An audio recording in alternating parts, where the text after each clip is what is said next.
کوشش کروں گا جواب دینے کی۔ جی سر، سلفی صاحب سوال یہ ہے، کچھ لوگ بچوں کی پیدائش کے بعد تکیہ کے نیچے چھری وغیرہ رکھ دیتے ہیں کہ اس سے جناح سے محفوظ ہوا جائے، تو کچھ لوگ کیل ٹھوکنے کے لیے دیتے ہیں، کیا یہ طریقہ ان کا درست ہے اور کیا اس سے جنوں سے محفوظ ہوا جا سکتا ہے؟ یہ تو توہام پرستی میں آ جائے گا، یہ تو ہندوؤں کا طریقہ ہے۔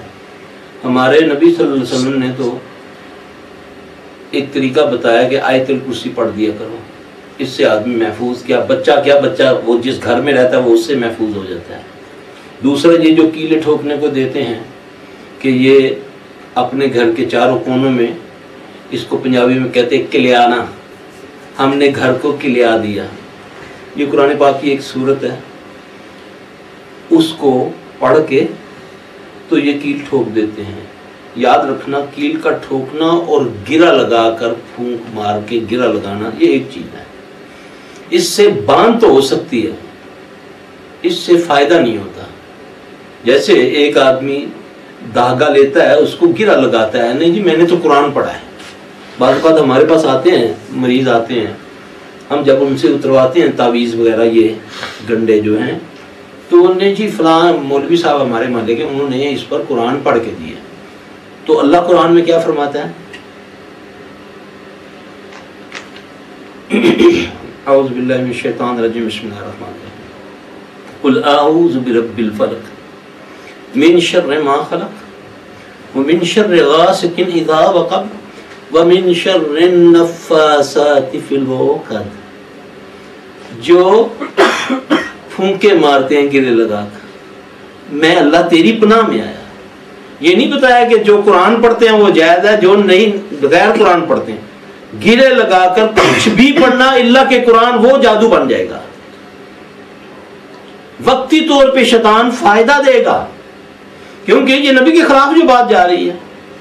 جیسے حدیث میں ایک واقعہ آتا ہے، حضرت عبداللہ بن مسعود غالباً رضی اللہ تعالیٰ عنہ اپنے گھر آئے تو کیا دیکھتے ہیں کہ ان کی بیوی کے گلے میں ایک دھاگا، تو غصے سے دھاگے کو پکڑا اور کہنے لگے میرے گھر میں شرک کا کیا کام؟ اس نے بولا اللہ کے بندے میری بات تو سنو، تم جانتے ہو کہ کتنے دنوں سے میری آنکھ میں درد تھا، کوئی دوا دارو اثر نہیں کرتا تھا، میں فلاں یہودی کے پاس گئی ہوں، اس نے مجھے جس دن سے دھاگا دیا اس دن سے میں ٹھیک ہوں۔ اللہ ایسی آزمائش سے بچائے، اللہ ایسی آزمائش سے بچائے، کیونکہ شیطان ہی چوکا لگاتا ہے اور وہی چھوڑ دیتا ہے۔ جیسے ہمارے پاس مریض آتے ہیں، وہ جن بولتا ہے جی کہ یہ فلاں زیارت پہ چلا جائے میں چھوڑ دوں گا، یہ خبیث اسی زیارت سے آیا ہے برگلانے کے لیے اس خاندان کو، اگر یہ وہاں جائیں گے وہ بچہ ٹھیک ہو گیا، وہ لڑکی ٹھیک ہوگی، اب کہیں گے یہ بابے نے ٹھیک کی۔ یہ ہے اس کی عدو مبینی کی، یہ اس کی کوالٹی کہ کس طرح یہ دشمن ہے۔ ایسی آزمائش سے بچنا، اور یہ جو چیزیں کرنی، چھری رکھنا یا کیلیں، قرآن پڑھو، گھر سے گند نکالو نا، ٹی وی فلمیں نکالو، بے حیائی نکالو، عورتوں کو بولو چادریں لے سروں پہ، اوڑھنی سینوں پہ ڈالیں، دیکھو شیاطین کس طرح بھاگتے ہیں۔ ہم جو مرضی کرتے ہیں، ساری دنیا کے مولوی گھر میں بٹھا کر قرآن پڑھا لیں، نہیں جائے گا شیطان، کیونکہ گانا شیطان کی آواز ہے۔ ایک طرف آپ نے چھری رکھی ہوئی، ایک طرف آپ آیت الکرسی پڑھ رہی ہیں، ایک طرف آپ نے گانا لگایا ہوا ہے، یہ تو مذاق ہو گیا نا۔ إِنَّهُ لَيْسَ لَهُ سُلْطَانٌ عَلَى الَّذِينَ آمَنُوا وَعَلَىٰ رَبِّهِمْ يَتَوَكَّلُونَ، اس کا زور ان پر نہیں چلتا، یہ گارنٹی دے رہی ہے کتاب، اللہ کی طرف سے گارنٹی ہے۔ جو اللہ پر توقع رکھتے ہیں اس پر ایمان لاتے ہیں۔ اللہ پر ایمان لانا یہی ہے کہ جس سے اس کا رسول روکتا ہے اسے رک جاؤ، وَمَا آتَاكُمُ الرَّسُولُ فَخُذُوهُ وَمَا نَهَاكُمْ عَنْهُ فَانْتَهُوا، میرا رسول جو تمہیں دے اسے لے لو، جسے منع کرے منع ہو جاؤ، بس۔ کچھ لوگ نا جو معالجین ہیں وہ جنوں کو بوتلوں میں بند کرتے ہیں، اب اس کی کیا حقیقت ہے؟ بوتلوں میں بند کرتے ہیں، بوتل ہوتی ہے وہ جو بند کر دیتے ہیں، پانی بن جاتا ہے جن، یہ صرف ایک شوبدہ ہوتا ہے بیٹا، ٹھیک ہے؟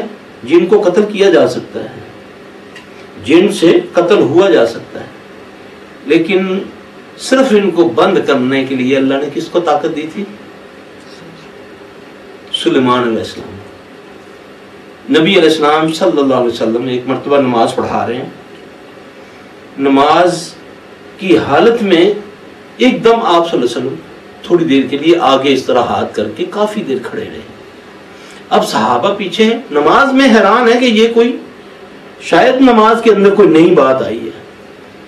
جب آپ صلی اللہ علیہ وسلم نماز سے فارغ ہوئے, صحابہ نے عرض کی یا رسول اللہ صلی اللہ علیہ وسلم یہ جو نیا ایکشن آیا ہے یہ کوئی نئی چیز نماز میں آئی ہے یا کچھ عام بات ہے؟ اللہ کے نبی صلی اللہ علیہ وسلم نے فرمایا کہ آج ابلیس مجھ سے نا امید ہو گیا. ابلیس آج بذات خود دنیا, ساری دنیا سے اس نے شریر ترین جنوں کو لیا, ایک لشکر تیار کیا, اس کی قیادت کرتا ہوا میری طرف آگ کا گولا لیے بڑھا. جب وہ میرے بالکل قریب آیا تو میں نے 3 بار پہلے پڑھا اعوذ باللہ من الشیطان الرجیم, لیکن وہ نہیں رکا, میرے قریب آ رہا تھا. پھر میں نے پڑھا اعلانک بلعنت اللہ, 3 بار میں نے یہ پڑھا. پھر آگے بڑھ کر میں نے اس کو گردن سے دبوچ لیا. میں نے اتنی زور سے اس کی گردن کو دبایا کہ اس کا لواب میں نے اپنے ہاتھوں پہ محسوس کیا. اگر مجھے اپنے بھائی سلیمان علیہ السلام کی دعا کا خیال نہ آتا تو میں اس کو ستون کے ساتھ باندھ دیتا اور بچوں کو بلوا کر اس کا تمسخر اڑواتا. ٹھیک ہے, مجھے اگر اپنے بھائی سلیمان علیہ السلام کی دعا کا خیال نہ آتا.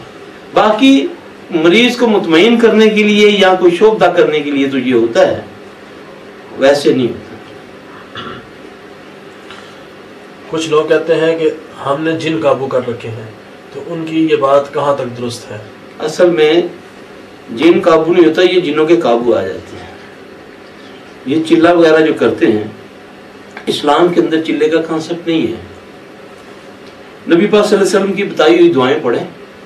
اللہ کا لاکھ لاکھ شکر ہے, الحمدللہ مجھے 20 سال سے زیادہ ہو گیا یہ کام کرتے ہوئے. الحمدللہ سبحاناللہ, کوئی چلہ قلہ کوئی کچھ نہیں. نارمل جو صبح شام کے اذکار ہیں, کوشش یہ کرتا ہوں کہ الحمدللہ ثم الحمدللہ اس کی توفیق سے کہ بچا جائے, زیادہ سے زیادہ اللہ کی نافرمانی سے بچا جائے. یہ اذکار ہی ہیں صبح شام کے جو پڑھتے ہیں, اللہ محفوظ رکھتا ہے. جو یہ کہتے ہیں کہ ہم نے اتنی وہ پڑھائیاں کی قبرستانوں میں, وہ سب جادوگر ہیں. وہ کسی کتاب سے یا کسی اپنے جو خود ساختہ مرشد ہوتے ہیں ان سے کوئی لفظ لے لیا, اور لفظ بھی آپ سنیں تو وہ شرکیہ ہی ہوتا ہے. یا کوئی اللہ کی صفت کا لے لیتا ہے لفظ, جیسے رحمان ہے, اگر تو اللہ لگا کر رحمان کہا جائے, یا اللہ ہو یا رحمان ہو, پھر تو یہ اللہ کی طرف منسوب ہوتا ہے. اگر خالی رحمان ہو رحمان ہو رحمان ہو رحمان ہو رحمان ہو, تو اس میں کئی رحمان جن بھی ہیں اور کئی رحمان انسان بھی ہیں. تو پھر وہ جو اس نام کی چیزیں ہوتی ہیں وہ اس کے پاس آ جاتی ہیں. پھر شیطان کو پتہ کہ اس کو میں نے کیسے قابو کرنا ہے, کیونکہ یہ اللہ رسول سے آگاہ نہیں ہے. پھر شیطان اس کے سامنے چیلا بنتا ہے اس کو ورگلانے کے لیے.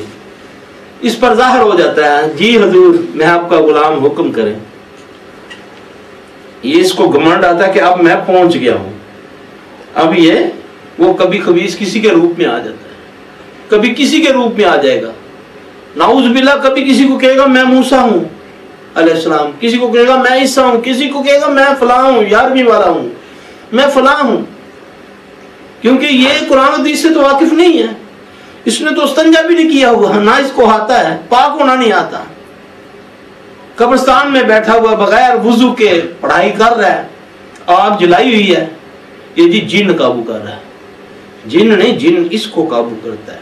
پھر وہ جنات ان سے کام لیتے ہیں, شیاطین, بڑے بڑے شیاطین ان سے کام لیتے ہیں, ان کو القاء کرتے ہیں, ان کے ساتھ باتیں کر کے ان کو بتاتے ہیں جس سے اس مریض کو نقصان ہوگا, یہ اس سے وہ کام کروائے گا کہ بھی تو یہ کر, یہ گوشت پھینک دے, یہ قبرستان میں ہر چاند کی فلاں تاریخ کو ایک بکرا چھوڑ دیا کرو صدقے کا نام دے کر, یہ گوشت اپنی چھتوں پہ ڈال دیا کرو.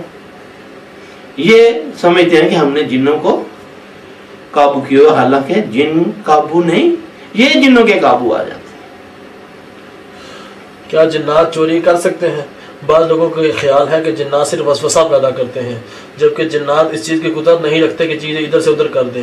اگر ایسا کر سکتے ہیں تو ان سے بچاؤ کیسے ممکن ہے؟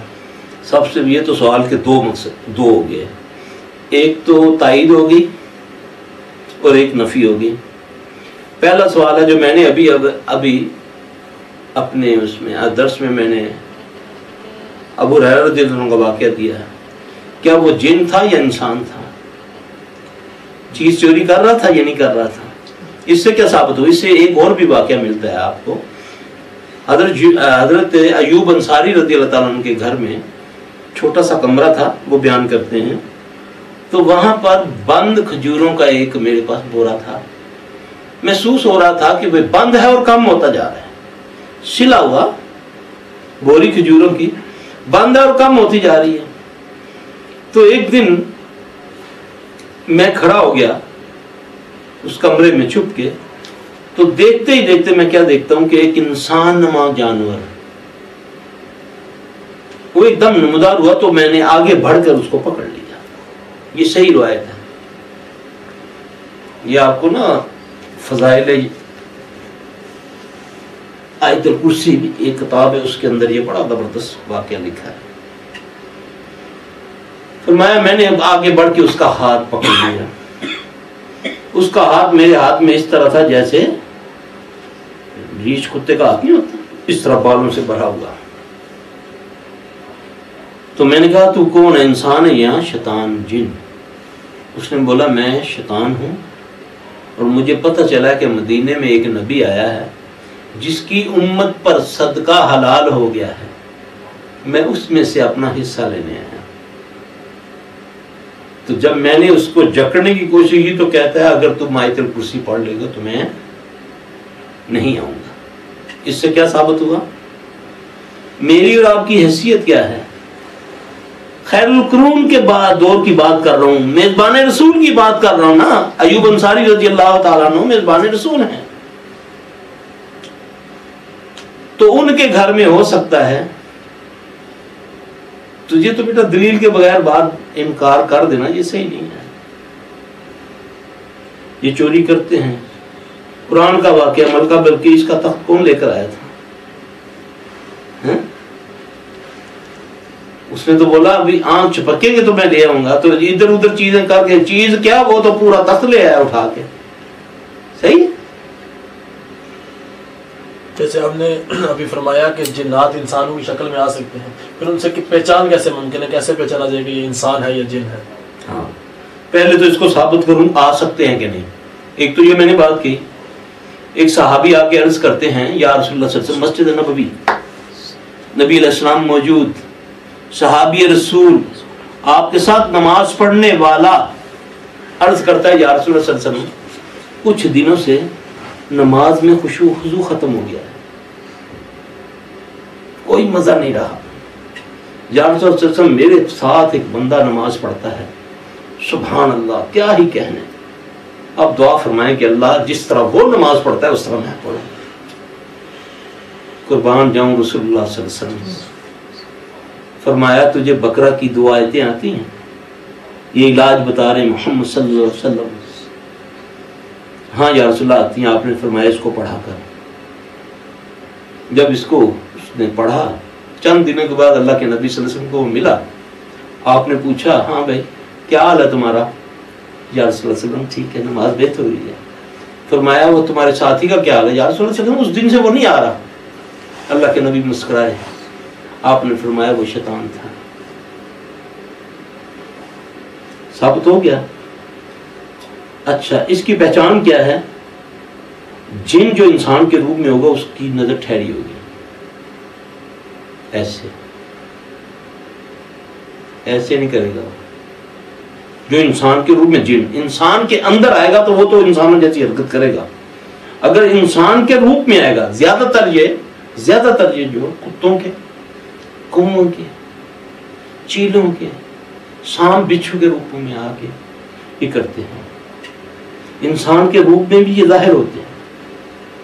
بعد لوگ کہتے ہیں نا پیر صاحب تسی رات ساڈے گھر آئے ہیں, میرے اتنے درد ہوندا پیا سی, تسی آئے, میں تمہیں یاد کیتا, تسی آ کے ہاتھ رکھیا, میرا درد ٹھیک ہو گیا. ہے نا ایسی واقعات ہیں. وہ جن ہوتے ہیں, وہ اس پیر کا جن ہوتا ہے, اس کا دوست ہوتا ہے, اس کا ابا ہوتا ہے, اس کا ساتھی ہوتا ہے. اس کا ایمان اللہ پر نہیں ہے. وہ کہتے یا پیر دستگیر میری مدد فرما, اسی وقت جن اس کی مدد کرتا ہے کہ کہیں یہ رب کائنات کی طرف نہ چلی جائے. جی کیا فار علم الغیب میں کیا فرق ہے؟ نیز علم غیب کی تعریف بھی کریں. اللہ تعالیٰ تو فرماتا ہے علم غیب میں جانتا ہوں, جبکہ آج گلی گلی علم غیب کا دعویٰ کیے بیٹھے ہیں. سب سے پہلے تو یہ ہے کہ اللہ کے دعوے پر دعویٰ کرنا یہی کفر ہے. صحیح. ہمارا ایمان ہے کہ اگر ہم نبی پاک صلی اللہ علیہ وسلم پر بھی لے آئیں کہ آپ علم غیب جانتے ہیں, تو پھر ہم وحی کا انکار کرتے ہیں, اور وحی کا انکار کفر ہے. آپ صلی اللہ علیہ وسلم پر وحی ہوتی ہے اللہ کی طرف سے, تو پھر آپ کچھ بتاتے ہیں. وَمَا يَنْتِقُ عَنِ الْهَوَىٰ إِنْ هُوَ إِلَّا وَحْيٌ يُوحَىٰ. میرا رسول اپنی طرف سے کچھ نہیں کہتا, جو کہتا ہے میں وہی کرتا ہوں. علم غیب ہے کیا؟ اب دیکھیں نا, آج تو موسم کا حال بتانے والے بتاتے ہیں فلاں دن بارش ہوگی, فلاں دن دھوپ ہوگی. ماں کے پیٹ میں کیا ہے؟ قرآن میں آتا ہے کہ اللہ فرماتے ہیں کہ جو ماں کے پیٹ میں ہے میرے علاوہ کوئی نہیں جانتا. ڈاکٹر کہتا ہے کہ الٹرا ساؤنڈ کر کے وہ بتاتا ہے کہ اس میں بچی ہے یا بچہ ہے. یہ علم غیب نہیں ہے. علم غیب اسباب کے بغیر اللہ نے سب سے پہلے قلم کو پیدا کیا, پھر اپنے علم کے مطابق اللہ نے سب کچھ اس قلم کو حکم دیا, اس نے لکھ دیا لوح محفوظ میں. یہ علم غیب ہے. یہ علم غیب نہیں کہ میرے پاس اسباب, میرے پاس جن ہے, جن کو میں نے انسان کے اندر داخل کر کے اندر کا پتہ کروا لیا. یہ علم غیب کدھر ہو گیا؟ یہ تو اسباب. علم غیب نہیں. ایک موٹر مکینک کی طرح بیٹھا ہوا ہے باہر, گاڑی اسٹارٹ ہوتی ہے, اس کی انجن کی آواز سے پہچان جاتا ہے یار اس کی رنگاں کمزور ہیں, اس کا سلنسر جو ہے بند ہونے والا ہے. یہ علم غیب نہیں ہے. یہ جو علم غیب کا دعویٰ کرتے ہیں یہ وہ لوگ ہیں جو کاہن ہوتے ہیں, جو اپنے جنات کے ذریعے آپ کے ماضی کو کریتے ہیں. حالانکہ جادوگروں میں ایسے بھی ہیں کہ جو فیوچر بھی بتاتے ہیں اور صحیح بتاتے ہیں, لیکن قرآن کہتا ہے کہ جادو ہے. اعوذ باللہ من الشیطان الرجیم. فَيَتَعَلَّمُونَ مِنْهُمَا مَا يُفَرِّقُونَ بَيْنَ الْمَرِّ وَالزَّوْجِ وَمَا هُمْ بِضَارِّينَ بِهِ مِنْ أَحَدٍ إِلَّا بِإِذْنِ اللَّهِ. یہ جادو کرتے ہیں شیاطین میاں بیوی میں جدائی ڈالنے کے لیے, مگر یہ نہیں زر پہنچا سکتے جب تک اللہ کا اذن نہ ہو. اب دیکھیں جادوگروں نے ہی بتایا, فیوچر تھا نا موسیٰ علیہ السلام کے بارے میں فرعون کو, کہ ایک بندہ آئے گا, وہ تجھے مارے گا, تجھے برباد کرے گا. رائٹ, ٹھیک ہے نا. تو جب اللہ نے فرعون کی گود میں موسیٰ کو پہنچا دیا تو جادوگر تھے نا, بتا سکے کہ یہی لڑکا ہے. اس سے کیا ثابت ہوا؟ باذن اللہ. جادو بھی اللہ ہی کے حکم سے ہوگا, وہ نہ چاہے تو نہیں ہوتا. بس. اور قیافہ تھوڑا سا قیافہ تو جائز ہے. قیاس آپ نے کیا, آپ مثال کے طور پہ میں آپ کو دیکھتا ہوں, میں ایکسپیرینس رکھتا ہوں, آپ کی آنکھوں کو دیکھا, رنگت کو دیکھا, فیل کیا, میں نے بولا یار آپ کو تو بہت سخت پیٹ میں تکلیف ہے, یا نبض دیکھ کر میں نے آپ کا سارا کچھ بتا دیا, یا کسی بات پر میں نے قیاس کیا وہ 100% صحیح نکلا, تو یہ تو جائز ہے. یہ جائز ہے. بعض معالجین بچے کو بٹھا کر اس سے سوالات کرتے ہیں اور بچہ سارا بتاتا ہے, اس پہ تصدیق کرتے ہیں, یقین کرتے جاتے ہیں. کیا یہ درست ہے؟ یہ پتہ کیا ہے, یہ اس بچے کے ساتھ ظلم ہے. اس کو بولتے ہیں ٹیوا لگانا. ہمارے ایک مولوی صاحب ہیں, ان کے نا کوئی ریال شال چوری ہو گئے, خود وہ بیچارے بڑے درس دیتے ہیں, بڑی مخالفت کرتے ہیں ان لوگوں کی